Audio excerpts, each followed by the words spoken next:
gardez les mêmes et on recommence. Le premier Grand Prix de la saison s'est achevé par une nouvelle victoire de Max Verstappen, la 55e de sa carrière, et comme d'habitude, le triple champion du monde a mis tout le monde d'accord. En vrai, la hiérarchie a été respectée. Max cale son coéquipier 25 secondes derrière, les deux Ferrari sont en embuscade, McLaren, Mercedes et Aston Martin complètent le top 10, et les Alpines ont connu un week-end cauchemardesque. Tout ce à quoi on s'attendait s'est à peu près confirmé, ce qui a donné une course assez soporifique pendant un bon moment. Et comme d'habitude, c'est surtout en dehors de la piste qu'il y a eu du spectacle, en particulier du côté du garage Red Bull. L'écurie championne du monde se retrouve dans une drôle de situation à deux visages. D'un point de vue sportif, tout va bien, ils sont largement au-dessus de la concurrence. Mais à côté de ça, elle est embourbée dans une sale histoire qui dure depuis près d'un mois. À la suite d'une plainte déposée par l'une de ses collègues, Christian Horner s'est retrouvé sous enquête pour comportement inapproprié. Une enquête menée par un avocat indépendant, désigné par le groupe Red Bull, et qui a livré son verdict à quelques jours du Grand Prix. La plainte a été rejetée, et Horner poursuit donc son mandat à la tête de l'équipe. L'histoire aurait pu s'arrêter là, mais ce serait sous-estimer les incroyables rebondissements qui peuvent se passer en Formule 1. Un lien Google Drive qui contient des conversations WhatsApp et des photos a été envoyé à une centaine de journalistes, mais aussi à Stefano Domenicali, Mohamed Ben Sulayem et certains responsables d'écurie. De quoi faire renaître la polémique et de prouver que cette histoire est loin d'être terminée. Toto Wolff et Zak Brown notamment ont demandé davantage de clarté sur l'enquête menée par Red Bull. Et le père de Max Verstappen a carrément déclaré qu'Horner doit quitter l'équipe le plus vite possible. Comme ça, tranquille, alors qu'ils étaient à côté de l'autre dans le garage Red Bull il y a genre 2 jours. Et attendez, la cerise sur le gâteau, c'est Jos Verstappen qui se fait prendre en photo en pleine discussion avec Toto Wolff. Les deux se seraient rencontrés à plusieurs reprises ce week-end, et évidemment, l'ami Toto a profité de l'occasion pour lâcher une bombe. Verstappen à la place d'Hamilton en 2025, c'est un scénario possible. Cette crise chez Red Bull pourrait donc avoir des effets dévastateurs sur la grille. Et dans cette vidéo, on va déchiffrer ensemble tout ce qui se passe, et les conséquences possibles de cette guerre qui est en train de devenir très politique. C'est parti.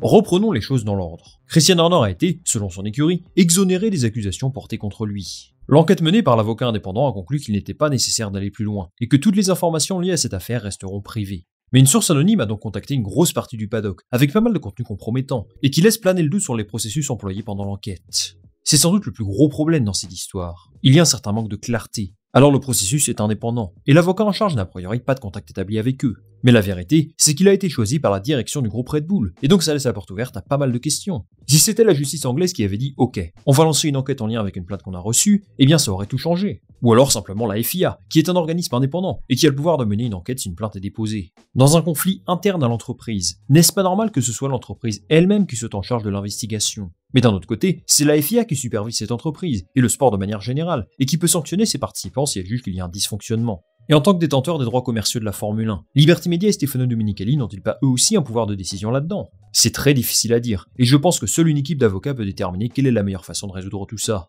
On aurait pu éviter une histoire comme celle-ci s'il y avait eu un petit peu plus de transparence de la part de Red Bull, non pas sur le contenu intégral de l'enquête, mais sur les processus mis en place, et sur les raisons qui les ont amenés à conclure que Christian Horner peut continuer d'exercer ses fonctions. Après, d'aucuns diront qu'ils ne sont pas obligés de le faire, et peut-être qu'ils ont fait ce choix-là en pensant à l'image de la marque. Mais bon, pas sûr que ce soit la meilleure décision, parce que ça laisse transparaître un certain manque d'ouverture. J'espère simplement que l'enquête a bel et bien été menée de façon juste et indépendante, et que les conclusions finales reflètent bien la réalité. Derrière les accusations portées vers Horner se cache en fait une grosse guerre politique, qui remonte à 2022.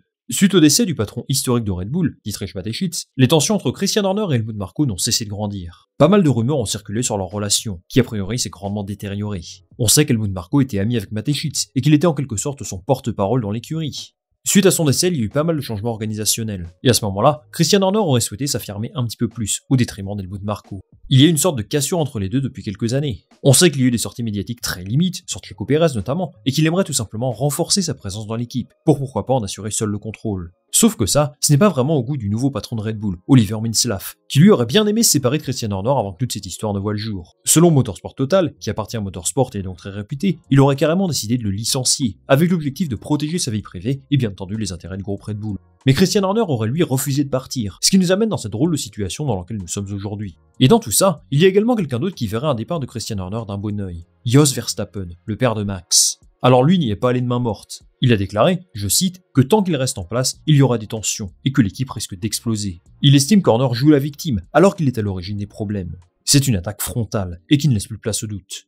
On est sur une guerre de pouvoir entre Christian Horner d'un côté et le clan Verstappen-Marko de l'autre. On sait aussi que les rumeurs sur Horner sont d'abord sorties dans la presse néerlandaise. Et si Jos Verstappen assure que ça ne vient pas de lui, je pense qu'il le prend un petit peu pour des jambons. Ça fait longtemps que les deux ne s'apprécient pas vraiment. Et sincèrement, j'ai du mal à comprendre pourquoi il veut créer autant de drama. Verstappen est dans un cocon chez Red Bull. Il pilote un vaisseau spatial, il est en route pour décrocher 1 ou 2 titres de champion du monde de plus à minima. On sait qu'ils sont plus proches d'Helmut Marko, mais franchement les amis, moi je ne comprends juste pas le raisonnement derrière ces déclarations. En quoi ça va aider son fils ? Là, il crée des tensions entre un pilote et son team principal. Et en plus, il se donne l'image du vieux daron relou qui vit à travers la carrière de son fils. Il faut garder à l'esprit que la position de Verstappen père n'est pas forcément la même que celle de Verstappen fils. Lui, il a l'air tranquille, il ne s'est pas exprimé sur cette affaire. Mais je pense qu'on peut s'attendre à une réaction du genre « Ce que dit mon père, c'est pas moi. Je soutiens les décisions du groupe Red Bull », histoire de mettre fin à la polémique. Quoi qu'il en soit, l'attitude du père Verstappen a eu le mérite de créer une nouvelle rumeur en Formule 1. Max Verstappen serait un candidat pour remplacer Lewis Hamilton dès 2025. Alors remettons les choses dans le contexte. Verstappen est sous contrat avec son écurie jusqu'en 2028. Il conduit la meilleure voiture de la grille, il est ultra favori pour le championnat en cours et le suivant, et tout son garage a l'air d'adorer bosser avec lui.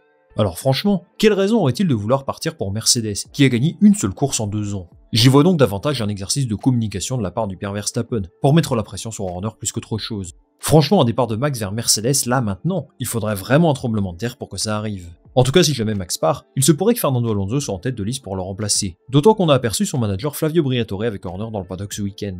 Mais là, c'est encore une fois un exercice de communication à mon avis, de la part d'Horner dans ce cas-là. Dans le futur, pourquoi pas? Je pense qu'un départ vers Mercedes n'est pas impossible. Par exemple, si le moteur Ford n'est pas suffisamment performant, j'imagine qu'il pourrait regarder ailleurs pour voir s'il n'y a pas une option un cran plus compétitive. Comme la plupart des pilotes, il a certainement des options de sortie dans son contrat. Mais bon, ça ce n'est que de la spéculation. Mais là, en 2024, à moins que Verstappen décide de soutenir son père à 100% et qu'il déclare publiquement qu'il ne veut plus d'Horner dans l'équipe, je ne vois pas ce scénario arriver. Pour que cette histoire connaisse sa conclusion, il y a donc plusieurs possibilités. Premièrement, poussé dans ses retranchements par la FIA, Liberty Media et l'ensemble des observateurs de la F1, il pourrait décider de prendre ses clics et ses claques pour retrouver un peu de tranquillité du côté de l'Angleterre. Là, on va la faire vite. Dans l'état actuel des choses, ce scénario est absolument impossible. Il n'a cessé de répéter que l'enquête menée par Red Bull a offert son verdict, que le processus a été rigoureux et indépendant. Et donc partir maintenant montrerait qu'il y a quelque chose de louche. Si Horner partait effectivement de l'écurie, c'est plus probable qu'il soit renvoyé, par exemple suite à une nouvelle enquête émise par la FIA. Mais rien ne garantit qu'ils le feront. Il faudra le traîner jusqu'aux portes de l'usine de Milton Keynes pour qu'il s'en aille. Deuxième scénario, Red Bull publie une partie des résultats de son enquête et lève le voile sur le processus mis en place. Ça pourra être sous la forme d'un communiqué, bien entendu, sans préciser de nom ni de mentionner tout le détail.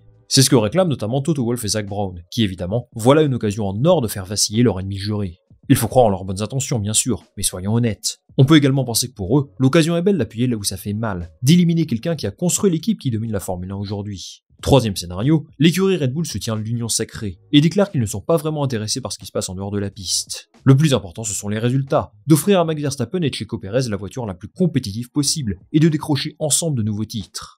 Le garage Red Bull a l'air à fond derrière Christian Horner, et cette situation ne les affecte pas plus que ça jusqu'à présent. Pour autant, on peut accorder un peu de crédit à ce que dit Jos Verstappen. L'écurie ne va pas pouvoir continuer comme ça toute la saison. Il faudra que la FIA intervienne, que Stefano Domenicali dise quelque chose peut-être, et que la vérité sur cette histoire soit dévoilée. Que Christian Horner reste ou non à la tête de Red Bull, cette controverse aura de sacrées conséquences sur l'écurie, mais aussi sur le sport de manière générale. Transparence, équité et respect sont au cœur de la stratégie sportive et commerciale de la Formule 1, et ça va toucher pas mal de parties qui vont bien au-delà de Christian Horner, les sponsors et les fans en particulier.